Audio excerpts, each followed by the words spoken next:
cara menunaikan umrah. Okay. Macam mana kita nak memulakan ibadah umrah? Yang pertama, kita mesti pergi ke miqat dahulu. Kita mesti sampai di miqat dahulu, barulah kita memulakan ibadah umrah. Barulah kita berniat.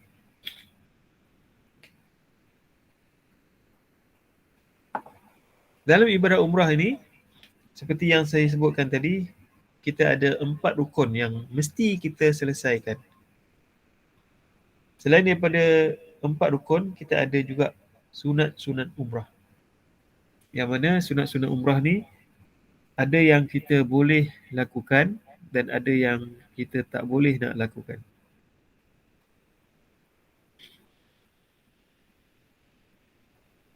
Yang pertama, bila kita nak memulakan ibadah umrah, sebelum kita berihram, kita boleh bersihkan tubuh badan kita, mandi dulu, kita boleh kenakan wangian untuk yang lelaki. Yang perempuan tak boleh pakai wangian. Perfume tak boleh pakai. Yang lelaki boleh pakai wangian. Letakkan wangian di tubuh badan. Tapi yang perempuan kalau nak pakai deodoran, bukan minyak wangi, maknanya tujuannya bukan untuk berwangi-wangian, tapi untuk menghilangkan bau badan, boleh pakai.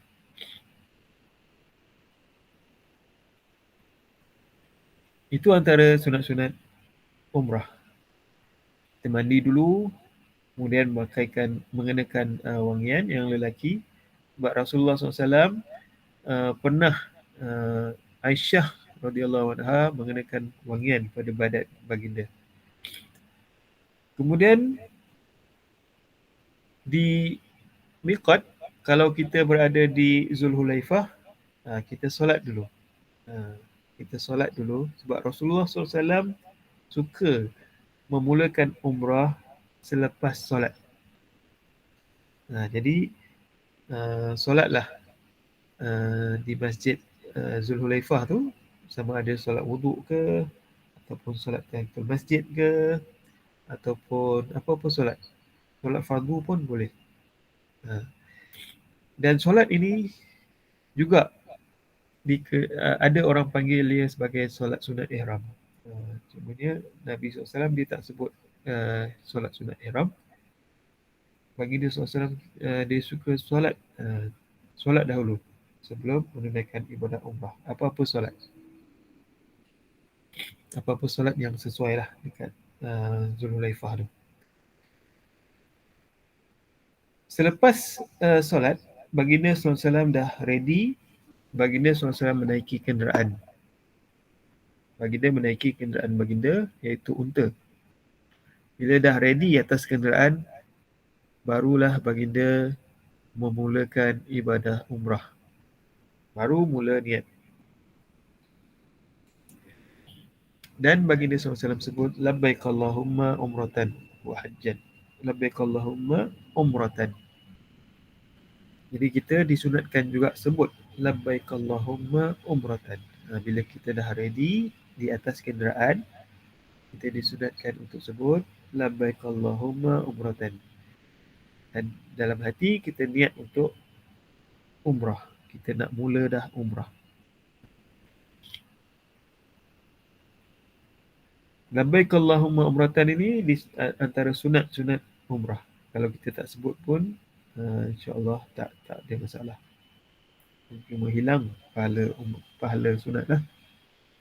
Kalau kita terlupa ke, ibadah kita masih sah lagi. Nabi SAW bila naik kenderaan dah ready dah, barulah baginda SAW memulakan ibadah umrah. Jadi sebab tu ada ulama kata disunatkan kita memulakan ibadah umrah bila kita dah di atas kenderaan. Jadi biasanya pesada Global Holidays Mutawif akan maklumkan kepada jemaah yang kita dah nak mula umrah lah di dalam bas.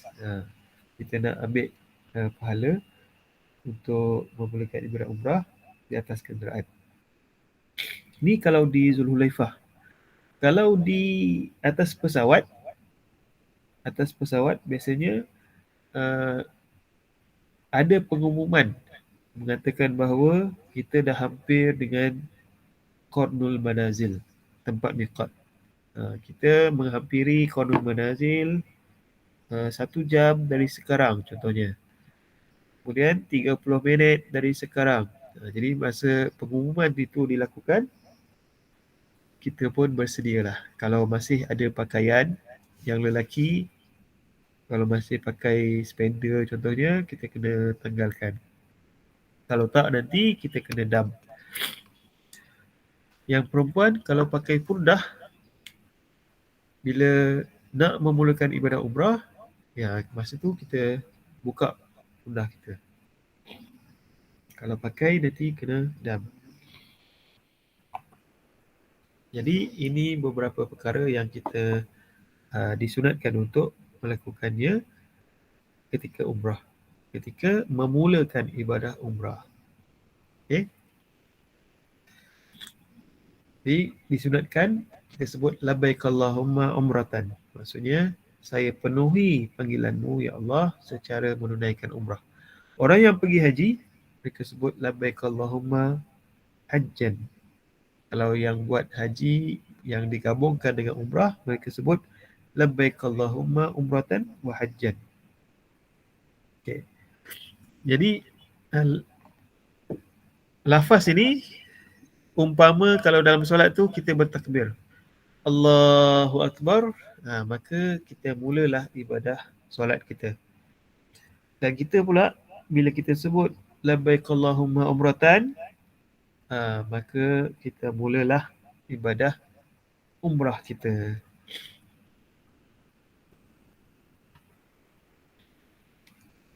Okey, seterusnya bila selesai kita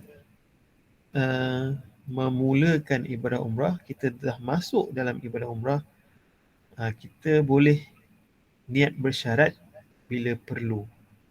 Jika perlu, kita boleh niat bersyarat. Rasulullah SAW pernah ditanya oleh seorang sahabat, pernah diberitahu oleh seorang sahabat wanita yang sakit ketika dalam perjalanan bersama Nabi SAW untuk haji. Lalu Rasulullah SAW mencadangkan kepada beliau untuk niat bersyarat. Baginda SAW ajar sahabat perempuan tersebut untuk menyebut Allahumma mahilli haitsu habastani. Allahumma mahilli haitsu habastani. Ya Allah, tempat halalku, tempat tahallulku adalah di tempat engkau menahanku. Jadi Rasulullah SAW ajar seorang sahabat wanita yang nak menunaikan haji, sedangkan beliau ketika itu sakit. Perempuan tersebut, sahabat perempuan tersebut sedang sakit. Lalu dia takut kalau dia tak dapat selesaikan ibadah haji. Sebab Allah Ta'ala berfirman dalam surah Al-Baqarah yang kita baca tadi, wa atimul hajja wal umrata lillah, dan sempurnakanlah ibadah haji dan umrah kerana Allah. Bila dah mula, kena sempurnakan, kena selesaikan. Apa yang akan berlaku kalau kita tak selesaikan ibadah umrah? Rasulullah SAW dalam ibadah umrah yang pertama baginda tak dapat tawaf dan sa'i. Baginda dah berpakaian ihram, tapi baginda tak dapat tawaf dan sa'i sebab baginda dihalang masuk Mekah. Ketika itu Mekah masih dalam penguasaan orang kafir Quraisy.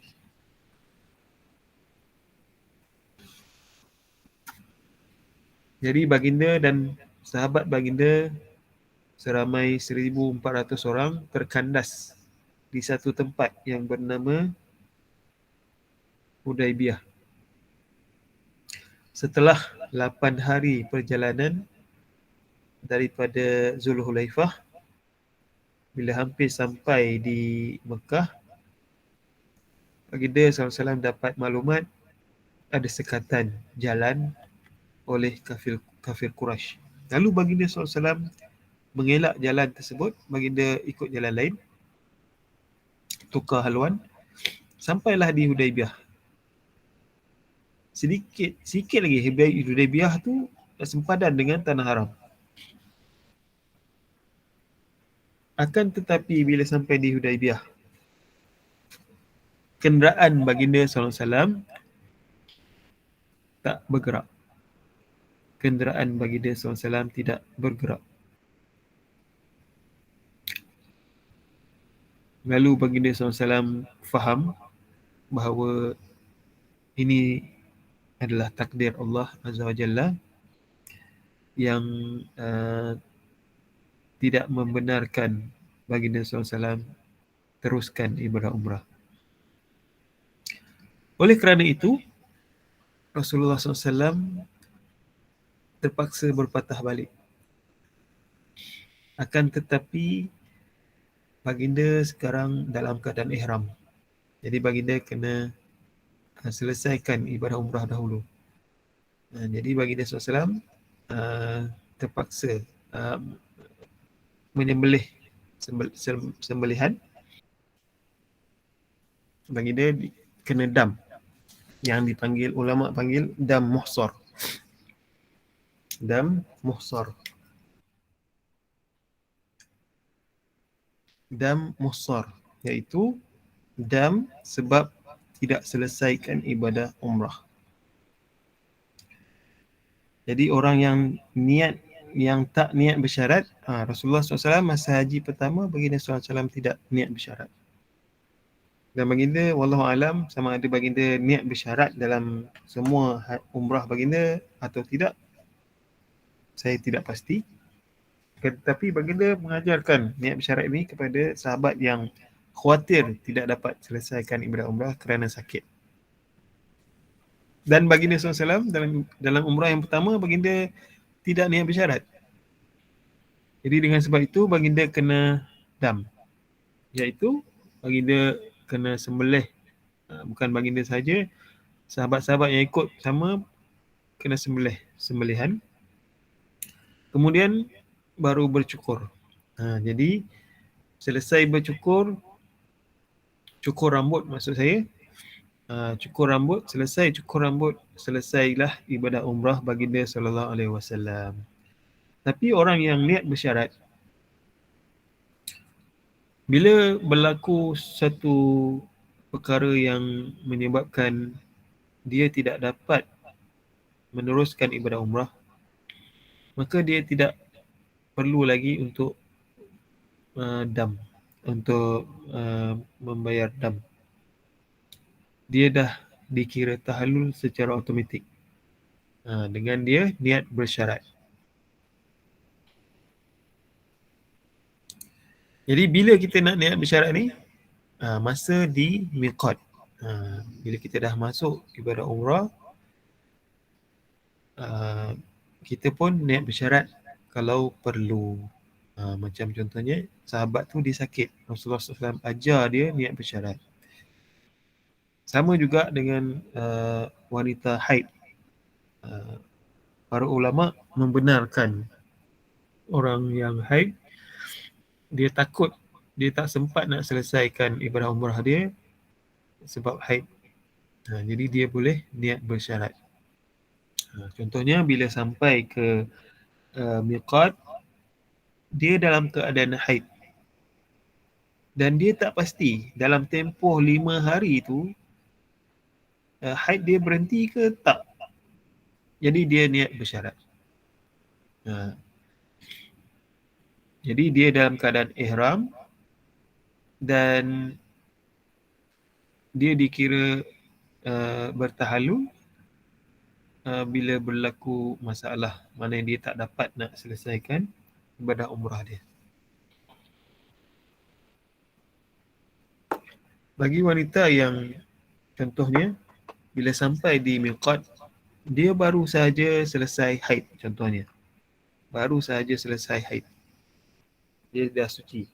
Jadi kalau diikutkan dia tak perlu niat bersyarat ni. Sebab tiada apa kekhawatiran. Maknanya dalam tempoh 5 hari tu dia boleh selesaikan ibadah umrah dia sebab dia dah tak haid dah. Dan wanita yang contohnya bila sampai di miqat, dia dalam keadaan haid. Dia dalam keadaan haid. Tapi haid dia dalam 2 atau 3 hari lagi baki. Ada baki 2-3 hari lagi. Dan dia akan tinggal di Mekah selama 5 malam, 5 hari. Jadi dia ada masa untuk selesaikan ibadah umrah dia. Dia pun tak perlu nak niat bersyarat.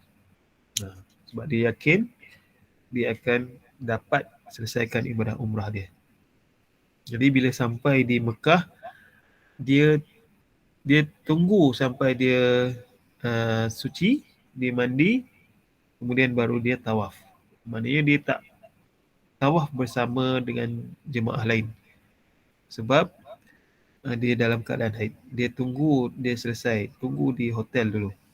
Bila selesai, dia pun pergi sambung dia punya tawaf dengan sa'i. Sebabnya, ibadah tawaf mesti ada wuduk. Sama macam solat. Sama macam solat. Okay, bila kita dah mulakan ibadah umrah, kita dah masuk dalam ibadah umrah, bila kita mula niat di miqat, maka ada 13 perkara kita tak boleh lagi nak lakukan. 11 daripadanya kita tak boleh buat. Bila selesai umrah, kita boleh buat. 2 lagi, walaupun kita selesai umrah, sebab kita berada di tanah haram, kita memang tak boleh buat. Okay, yang 11 tu, pertamanya tak boleh, yang lelaki tak boleh pakai baju, tak boleh pakai seluar, tak boleh pakai kasut. Tak boleh pakai kopiah, topi, apa-apa yang menutup kepala. Tak boleh. Yang perempuan tak boleh pakai purdah dan tak boleh pakai sarung tangan. Tak boleh pakai wangian. Yang lelaki dan perempuan tak boleh pakai minyak wangi. Lelaki dan perempuan tidak boleh pakai minyak rambut. Tak boleh potong kuku. Tak boleh gunting, tak boleh cabut. Tak boleh cukur bulu-bulu ataupun rambut. Tak boleh berburu haiwan buruan. Tak boleh potong atau cabut pokok di tanah. Tak boleh suami isteri tak boleh berpeluk-pelukan, bercium-cium, tak boleh. Sebelum ihram boleh. Di dalam hotel contohnya boleh. Tapi selepas ihram tak boleh. Berjimat untuk suami isteri pun tak boleh. Dan yang ke-13, tak boleh berkahwin, tak boleh bertunang, tak boleh menikahkan pun tak boleh. Jadi dalam keadaan berihram, sebelum tahallul, kita tak boleh buat 13 perkara ni. Selesai bertahallul, kita boleh buat, kecuali yang berkaitan dengan tumbuh-tumbuhan dan berkaitan dengan haiwan tu tetap tak boleh sebab kita berada di tanah haram.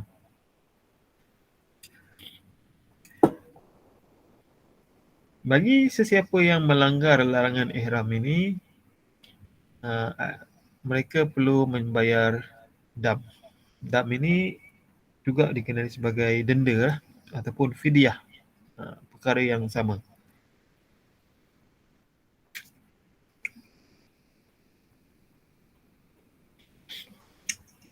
Ada 3 keadaan orang yang melanggar larangan ihram. Yang pertama, bila dia langgar larangan ihram dalam keadaan dia tak tahu, dia tak sengaja. Dia tak tahu, dia tak sengaja contohnya.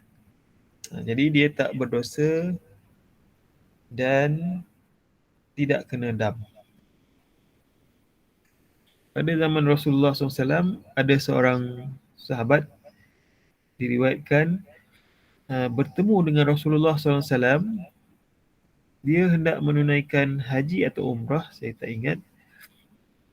Tapi sepatutnya dia dalam berpakaian dengan pakaian ihram. Tetapi dia pakai jubah.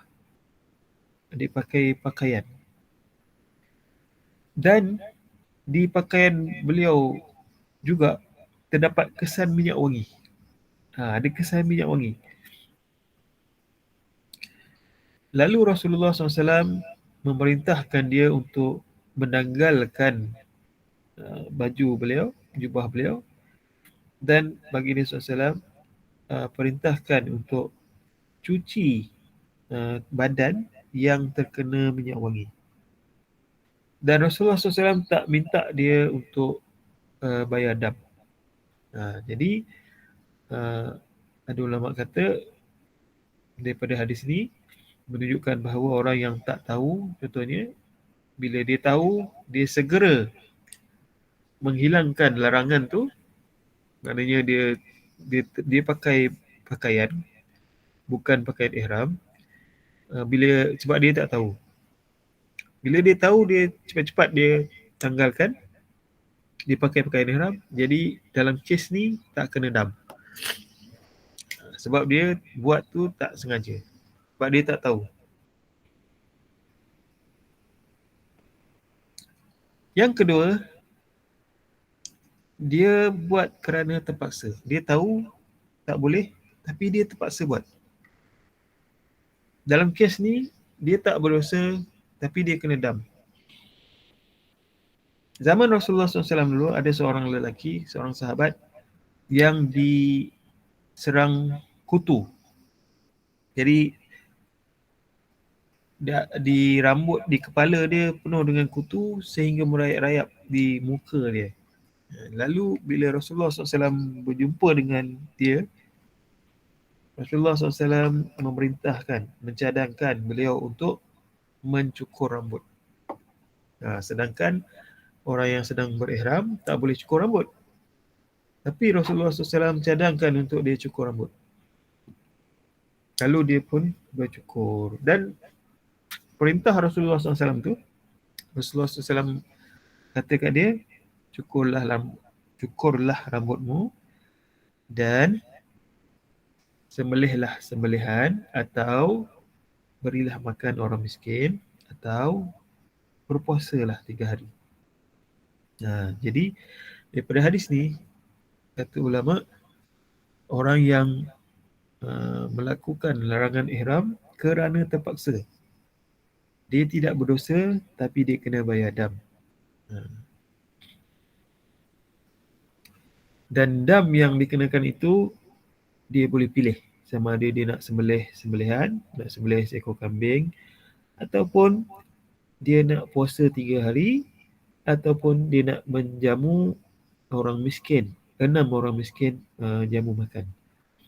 Dia boleh pilih salah satu yang mana dia suka. Jadi kesalahan ini, larangan ihram ini termasuklah berkaitan dengan pakaian, wangian, berkaitan dengan memotong kuku, potong rambut, pakai minyak wangi. Ini semua dia punya dam 3 pilihan tersebut. Okey. Yang orang yang menikah ataupun bertunang, meminang, mereka berdosa dan akad nikah mereka tu tak sah. Akad tu dikira tak sah. Mereka berdosa, tetapi mereka tak dikenakan dam. Tak ada dam. Semua berdosa dan kena akad nikah semula lah. Sebab akad dia tak sah. Manakala orang yang melakukan bersetubuh, berjima suami isteri, kalau terpaksa, jadi dia tak berdosa, tapi dia kena bayar dam. Dan dam dia tak sama macam yang tadi, dia tak boleh pilih. Iaitu dia kena bayar seekor unta, kena sembelih seekor unta. Sembelih seekor unta. Kalau tak boleh seekor unta, seekor lembu. Kalau tak boleh seekor lembu, beberapa ekor kambing. Yang setara nilainya dengan unta tu. Dan tak boleh pilih. Kalau dia tak mampu, barulah pilihan kedua. Kalau tak mampu yang kedua, barulah yang ketiga. Jadi ini situasi yang kedua. Keadaan yang kedua. Keadaan yang ketiga, dia tahu larangan ihram. Dia tahu tentang larangan ihram dan dia sengaja melakukan. Jadi dia berdosa dan dia kena dam. Ada orang tanya, kalau pakai face mask macam mana? Dalam keadaan yang COVID sekarang ni, macam mana kita kalau kita pakai face mask? Sedangkan mudah tak dibenarkan.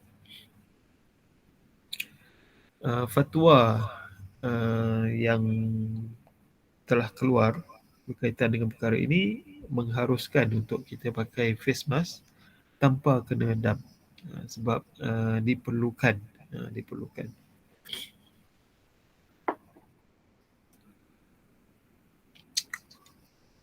Seterusnya, kita tadi masih di miqat. Dan kita pun bergerak menuju ke Mekah. Kita dah niat umrah, niat bersyarat untuk orang yang perlu, orang yang sakit ataupun wanita haid. Lelaki yang sakit pun boleh niat bersyarat. Kita pun menuju ke Mekah, ke Kaabah. Dalam perjalanan menuju ke Kaabah, kita digalakkan, kita disunatkan untuk memperbanyakkan talbiyah. Iaitu kita sebut labbaik Allahumma labbaik, labbaik la syarika laka labbaik, innal hamda wan ni'mata laka wal mulk la syarika lak.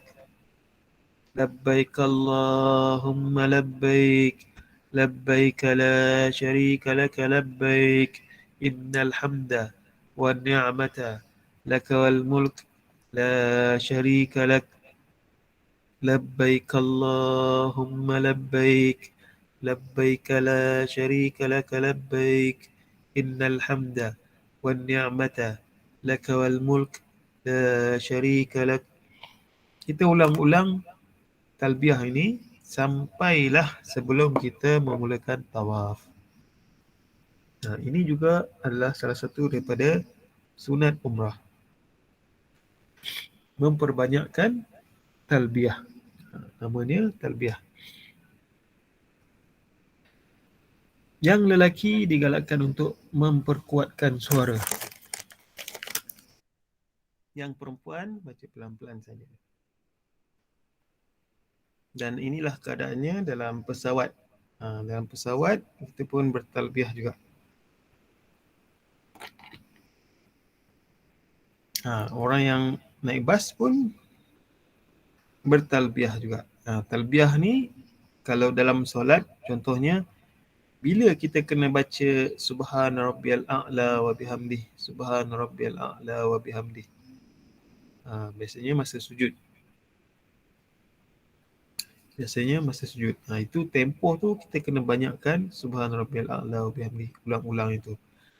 Kalau umrah pula, antara miqat, dalam perjalanan daripada miqat sebelum tawaf, kita banyakkan sebut labbaik Allahumma labbaik Allahumma labbaik, labbaik la syarika lak labbaik, innal hamda wan ni'mata lakal mulk la syarika lak.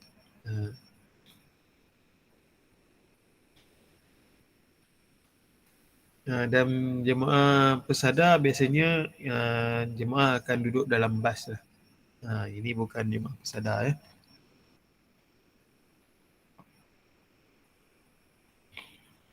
Dalam keadaan ihram, kita akan singgah di R&R kadang-kadang, dan kalau wallahu alam rezeki tuan-puan dekat mana, biasanya kita dah sediakan makanan. Kalau pesada Gua Berhudis, makanan kita sediakan di hotel. Dan kalau ada rezeki tuan-puan berhenti dekat R&R, mungkin boleh makan dekat situ. Dalam keadaan ihram, boleh makan. Tak termasuk larangan ihram, makan. Makan boleh, mandi boleh, makan boleh, minum boleh, bercakap boleh. Tak ada masalah. Membasuh pun boleh dalam keadaan ihram. Ini contoh gambaran tuan-puan bila sampai dekat hotel di Mekah nanti. Yang lelaki macam inilah pakaiannya. Yang perempuan macam inilah pakaiannya. Tutup aurat, tak pakai purdah.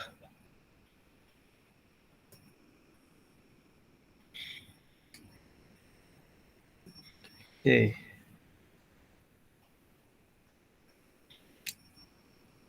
Ini Masjidil Haram. Ini Kaabah. Ini Masjidil Haram. Ini dataran tawaf.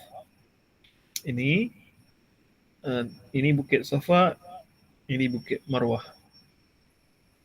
Ini hotel-hotel di sekeliling Masjidil Haram. Ini Safa Tower. Dekat sangat dengan masjid. Ini Bukit Ajiat, ada hotel-hotel kat sini. Sini ada hotel Hilton Suite dan macam-macam hotel lagi. Kalau hotel yang dekat-dekat ni macam ni lah, yang sekeliling Masjidil Haram ni. Okay. Okay, bila kita sampai di Mekah, tadi kita di Miqat, kita bergerak menuju ke Mekah dengan bas. Kalau yang naik pesawat dari Malaysia turun Jeddah, kemudian daripada Jeddah ke Mekah naik bas.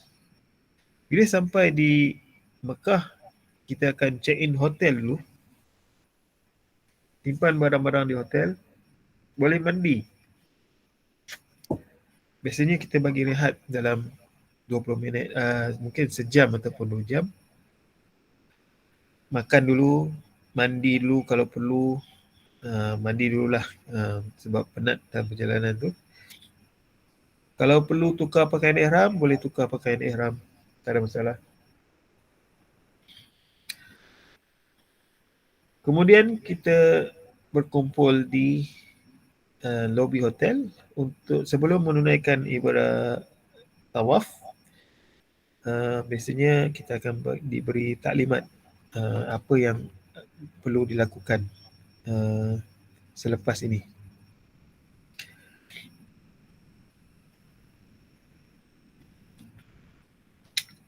Dan di sini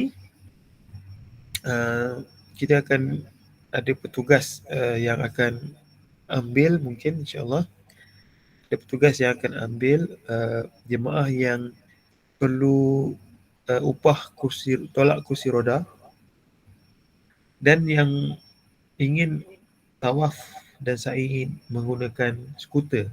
Dekat sini kita akan bahagi-bahagikan tugas lah. Sebabnya bila kita masuk Masjidil Haram, laluan lain-lain, tempat tawaf tu lain-lain.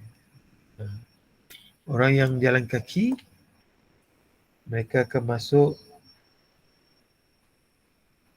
masuk pintu mana-mana ni dan jalan sampai ke dataran tawaf dekat sini.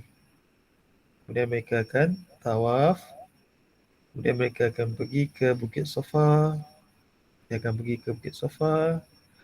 Kemudian sa'i. Mula dari Bukit Safa, berjalan sampai Bukit Marwah.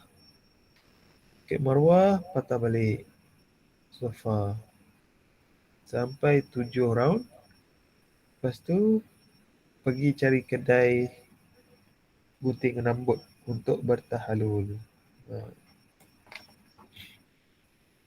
Manakala orang yang nak naik skuter, mereka kena lalu laluan lain dekat tingkat yang berbeza. Mereka akan tawaf dalam bangunan masjid dan sa'i dalam bangunan masjid. Okey. Ini gambaran daripada atas Masjidil Haram. Ini pintu masuk. Pintu masuk ni bila kita berdiri di depan Clock Tower, Hotel Sofwa contohnya. Dan bila kita pusing belakang, macam ni keadaannya. Dan ini ada tandas. Tandas tak ada dalam Masjidil Haram, yang ada di luar Masjidil Haram. Tapi dalam Masjidil Haram ada tempat ambil wuduk.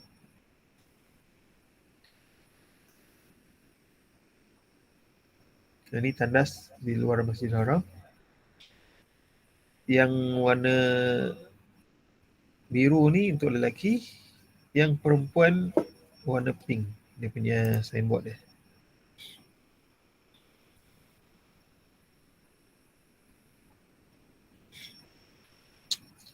Okay, bila kita dah ready nak pergi ke Kaabah, kita pun masuk melalui salah satu pintu yang banyak ni, pintu Masjidil Haram. Kita tak tahu lagi pintu mana yang kita akan masuk.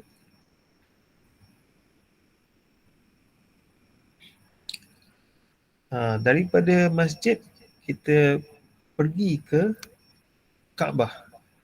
Dan Kaabah ni, bangunan, cara pembinaannya tu, bangunan masjid tu daripada luar lebih tinggi daripada dalam masjid. Maknanya bila kita berjalan menuju ke Kaabah, kita kena turun tangga untuk pergi ke Kaabah.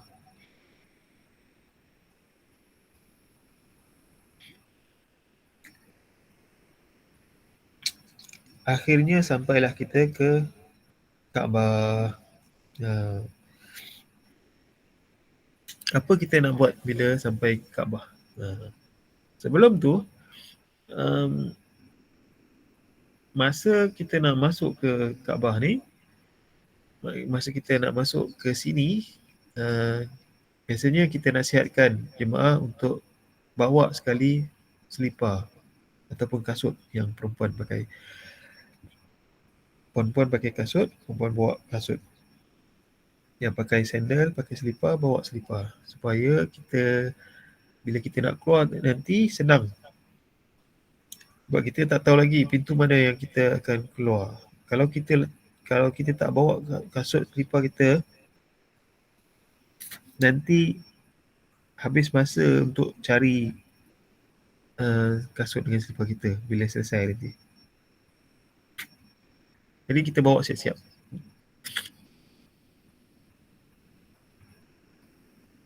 Dan kasut kita tu, kita masa di hotel tadi, kita pastikan kita cuci dulu. Masa di hotel tu, kita mandi-mandi, kemudian pastikan ada wuduk. Sebab tawaf kena ada wuduk. Dan bila sampai sahaja di Kaabah, kita cari tempat permulaan tawaf. Sebab bila sampai sini, kita belum boleh mula tawaf. Bila dah sampai tempat permulaan tawaf, barulah kita boleh tawaf.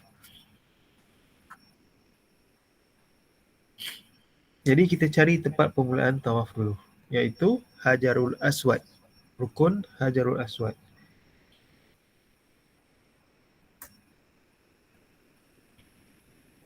Okay, kalau kita naik skuter ataupun wheelchair, kadang-kadang wheelchair tak boleh turun ke dataran tawaf. Jadi inilah tanda tempat permulaan tawaf. Tandanya dekat belah kanan kita ni ada lampu hijau. Ada lampu hijau. dan ada papan tanda macam ni. Ini dalam masjid.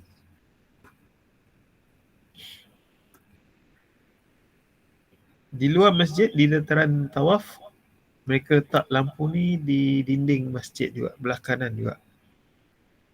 Maknanya sebelah kiri kita Kaabah, sebelah kanan kita cari lampu ni.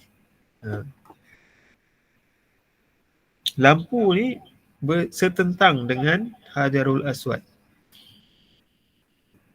Kita tengok belah kiri kita ada Kaabah, dan di kelambu Kaabah tu ada hiasan macam ni, ada tompok-tompok ni. Dari jauh nampak tompok-tompok ni. Ini tanda Hajarul Aswad. Sebelah kanan ada lampu, sebelah kiri ada Hajarul Aswad. Dan kita tengok ramai orang bila sampai situ angkat tangan. Maka kita pun di situlah tempat permulaan tawaf.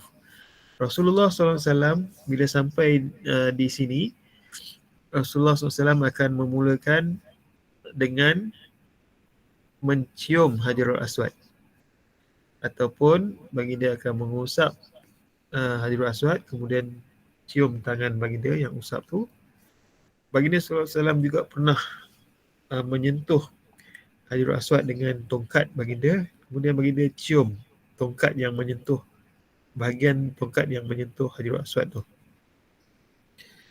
Jadi disunatkan, antara sunat tawaf ialah kalau kita boleh cium, kita cium.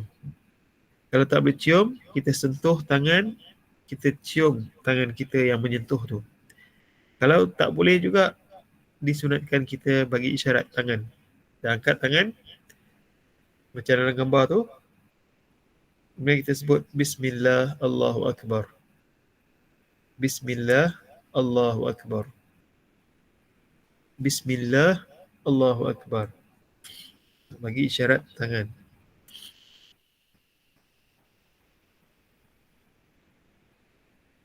Kemudian, selain daripada itu, yang lelaki disunatkan untuk berlari-lari anak sebanyak 3 pusingan pertama. Disunatkan berlari-lari anak sebanyak 3 pusingan pertama.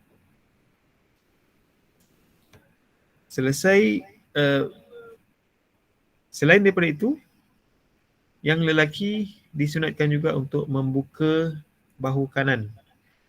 Macam dalam gambar ni, macam lelaki ni, dia buka bahu kanan. Disunatkan ketika tawaf, yang lelaki buka bahu kanan.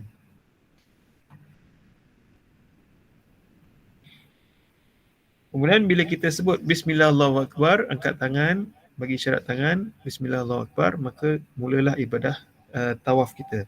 Kita pun mula kira ibadah tawaf. Kita bergerak daripada Hajarul Aswad.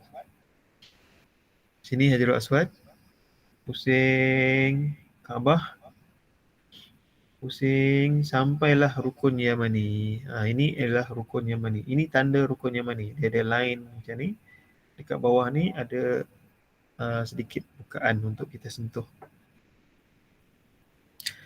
Jadi di sini, sampai sini disunatkan kita sebut Rabbana atina fid dunya hasanah wa fil akhirati hasanah wa qina adzabannar. Kita ulang-ulang sampailah kita sampai ke Rukun Hajarul Aswad. Jadi selesailah pusingan pertama. Selesai pusingan pertama. Sambung lagi pusingan kedua. Sampai sini, sampai Rukun Yamani, sebut Rabbana atina fid dunya hasanah wa fil akhirati hasanah wa qina adzabannar. Dan pastikan kita tak berhenti. Kita jalan, bergerak je. Yang lelaki, 3 pusingan pertama tu disunatkan berlari-lari anak. Disunatkan juga kita menyentuh Rukun Yamani. Dekat sini. Rukun Yamani ni disunatkan disentuh. Kalau tak boleh sentuh, tak perlu buat apa-apa. Tak ada pilihan. Macam Hajarul Aswad, ada pilihan lain. Rukun Yamani ada satu pilihan saja, sentuh saja. Kalau tak ada, tak perlu sebut, tak perlu angkat tangan. Okay.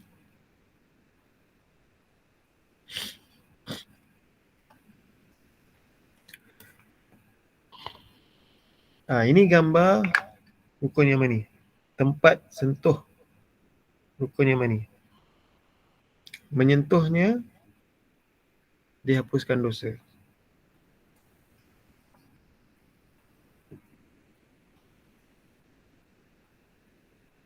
Ini apa ni? Ini ialah Hijr Ismail. Yang mana sebenarnya kawasan ni ialah sebahagian daripada Kaabah. Zaman Nabi SAW, sebelum baginda jadi Nabi dulu, orang Quraisy pernah renovate Kaabah.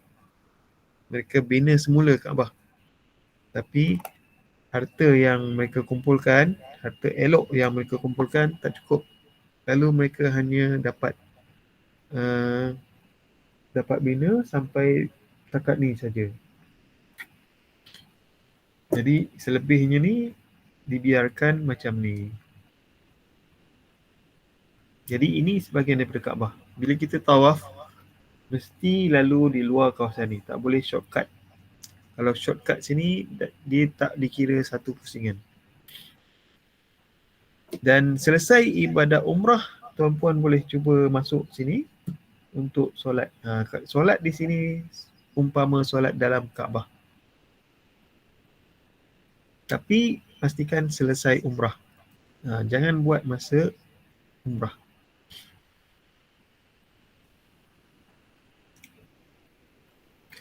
Okey, katakanlah tadi kita kita tawaf sudah masuk 3 pusingan, tiba-tiba terbatal wuduk. Jadi kita pun terpaksa ambil wuduk. Jadi kita pergi tempat ambil wuduk. Kita terus pergi ke tempat ambil wuduk. Tempat ambil wuduk dalam masjid ada. Yang tak ada tandas, tapi tempat ambil wuduk ada. Biasanya di bawah tangga. Ini papan tanda tempat ambil wuduk lelaki. Tempat ambil wuduk perempuan macam ni. Selesai ambil wuduk, kita pergi balik. Ini tips untuk cari tempat ambil wuduk, cari tangga. Okay.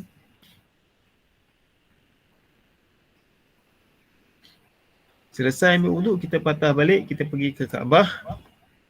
Katakanlah kita selesai 3 pusingan, kita pergi balik ke Hajarul Aswad.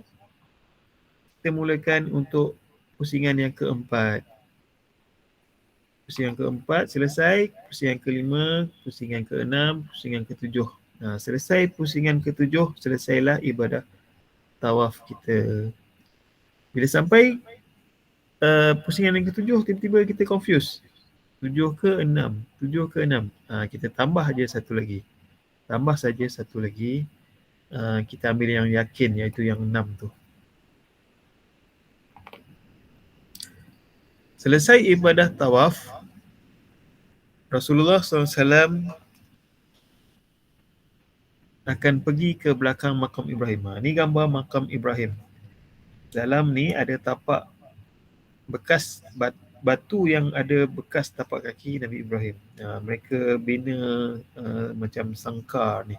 Macam sangkar burung besar dekat sini. Rasulullah SAW selesai sahaja tawaf, baginda akan berdiri macam ni lah lebih kurang. Maknanya kita Rasulullah SAW berdiri itu, depan baginda ada makam Ibrahim, dan selepas makam Ibrahim ada Kaabah.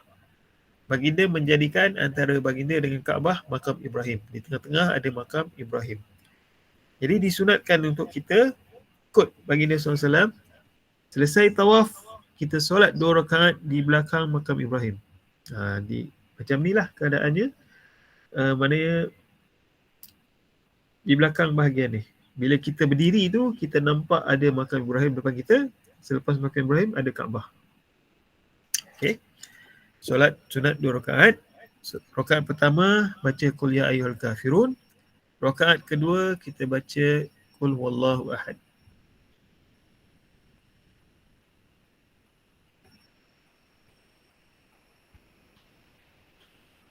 Kalau kita belakang sikit, kita duduk belakang sikit, macam inilah keadaannya.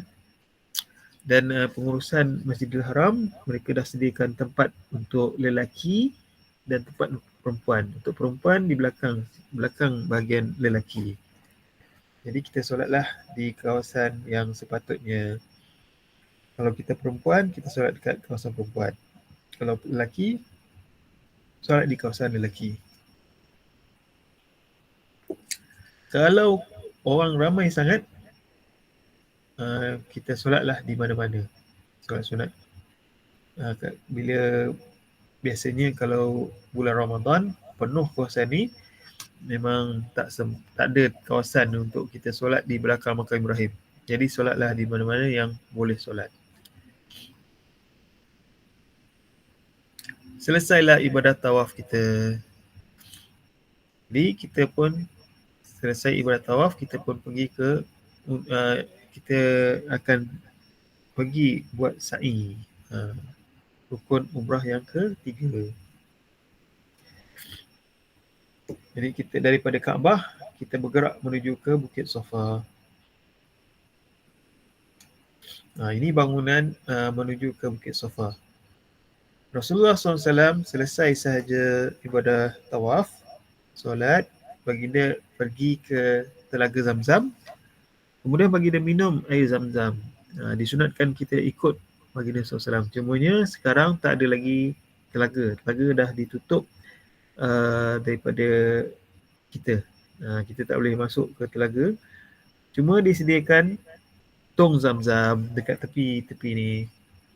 Jadi kita cuba tiru baginda SAW, walaupun tak dapat pergi telaga, kita pergi kat tong ni, kita minum dalam keadaan berdiri. Nabi SAW minum dalam keadaan berdiri di sini. Selebihnya kita minum, kemudian air lebihan tu kita basahkan kepala. Rasulullah SAW buat macam tu. Jadi kita tiru Rasulullah SAW. Disunatkan untuk buat macam tu. Dan biasanya kalau pergi dengan rombongan mutawif akan tunggu di kawasan ni mungkin dalam 10 ke 20 minit. Kemudian kita akan bergerak menuju ke Bukit Safa. Dari bawah tadi kita akan naik ke tingkat 2 biasanya. Kita akan mendaki Bukit Safa. Jadi mendaki Bukit Safa ni adalah salah satu daripada sunat umrah. Kita taklah mendaki sampai puncak. Mendaki setakat ini sahaja. Sebab syarat sa'i boleh juga kalau kita mulakan dari kaki Bukit Safa. Kalau kita dah mendaki, dikira sunat sa'i. Dan ketika kita dalam perjalanan mendaki tu, kita sebut nabda'u bima bada'allahu bih. Kita memulakan dengan apa yang Allah mulakan. Yang ni kita mulakan dengan Bukit Safa. Dan kita disunatkan untuk sebut ayat Quran yang menyebut Safa dan Marwah tu. Innas Safa wal Marwata min sya'airillah. Pembeli rujuk buku untuk bacaan ni. Ini disunatkan juga.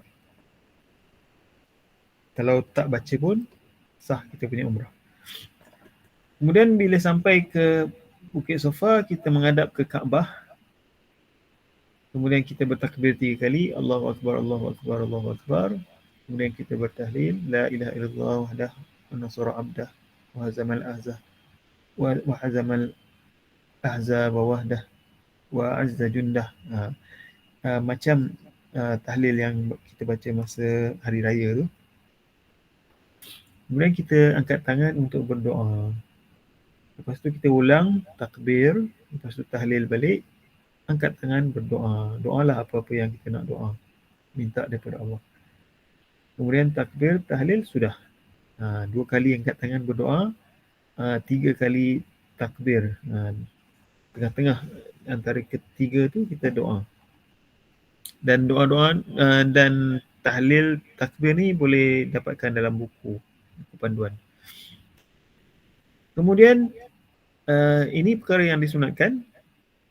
Kemudian selesai saja kita bergerak menuju ke Bukit Marwah. Daripada Bukit Safa ni kita bergerak ke Bukit Marwah. Ini Dalam gambar ni tengok ada orang tengah angkat tangan untuk berdoa menghadap Kaabah, menghadap kiblat.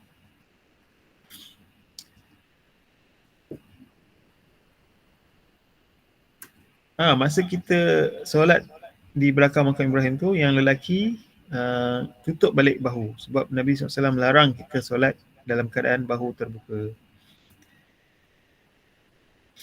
Okey, dari Bukit Safa kita bergerak menuju ke Bukit Marwah. Lebih kurang macam inilah keadaannya. Ketika bergerak, ketika sa'i, tak disunatkan buka bahu macam orang ni, tak disunatkan. Tutup saja bahu. Disunatkan masa tawaf saja. Dan masa sa'i tak perlu wuduk. Tawaf perlu wuduk, sa'i tak perlu wuduk. Kita jalan saja sampailah kawasan yang ada lampu hijau ni, disunatkan untuk lelaki berlari-lari anak. Habis je lampu, kita jalan balik. Kemudian kita daki Bukit Marwah. Kita mendaki Bukit Marwah sampai puncak. Tingkat 2 ni biasanya sampai puncak. Kemudian kita menghadap ke Kaabah sama macam di Bukit Safa tadi. Takbir, tahlil, doa. Takbir, tahlil, doa. Takbir, tahlil. Selesai. Kemudian kita bergerak ke Bukit Safa balik. Ini di Bukit Marwah ada jemaah yang penat, boleh rehat dulu. Okay, bergerak ke Bukit Safa balik. Dekat tepi-tepi ni ada air zam-zam, ada air minuman, boleh minum. Air zam-zam pun ada sini. Lepas tu kita jalan sampai Bukit Safa balik. Lepas tu dalam perjalanan ke Bukit Safa pun ada lampu hijau ni. Disunatkan lelaki berlari-lari anak. Jalan sampai Bukit Safa, lepas tu patah balik. Dari Bukit Safa ke Bukit Marwah 1, Bukit Marwah ke Bukit Safa 2, Bukit Safa ke Bukit Marwah 3, sampailah akhir sekali di Bukit Marwah 7 pusingan. Ulang alik 7 kali. Sampai Bukit Safa, Bukit Marwah, selesailah yang kali yang ke-7, selesailah ibadah sa'i kita. Jadi orang-orang ni mungkin dah selesai, penat ni. Jadi mereka pun duduk-duduk macam ni.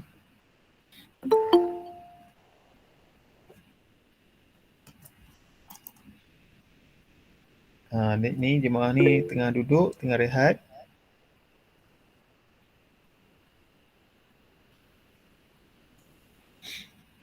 Dan akhir sekali selesai ibadah sa'i, rukun yang terakhir ialah tahallul, iaitu bercukur. Jadi yang lelaki kita cadangkan untuk memudahkan, kita cari kedai gunting. Biasanya mereka ni memang cekap lah bercukur, alat semua cukup. Bayar je 10 rial. Dululah 10 rial. Sekarang pun insyaAllah masih 10 rial. Bayar 10 rial, mereka akan cukur rambut kita dan kita pun bertahalul. Dan lelaki sebenarnya boleh gunting, tapi pahala bercukur lebih besar daripada pahala gunting.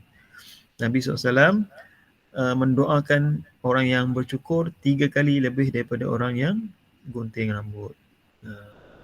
Yang perempuan pula, kita cadangkan mereka bertahalul, iaitu gunting hujung rambut. Contohnya kita gunting hujung rambut tu.